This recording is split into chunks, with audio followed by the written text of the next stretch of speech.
Hi everyone, it's Greg here from PG Lifestyle and thanks for joining me on PGTV. Today we're going to make an excellent balsamic salad dressing and I've got all the ingredients ready to go. Some olive oil into a large jar,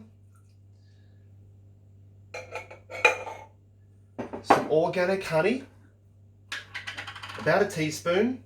If you want to add a little bit more to taste, that's fine. A clove of garlic. We like to try and get our garlic from a farmer's market where it's been grown locally. Wherever we can find sourcing local ingredients, we try to do that. 2 teaspoons of organic mustard and some balsamic vinegar.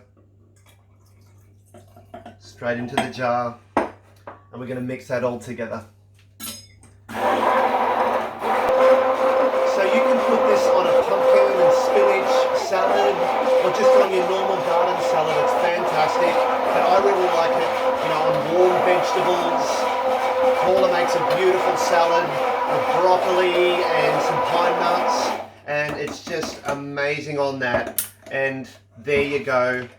An easy salad dressing that you can have in the fridge, ready to go. You can have it in a squeeze bottle if you like and pop it on the table with all your other condiments. Thanks for watching today. I'm Greg from PG Lifestyle.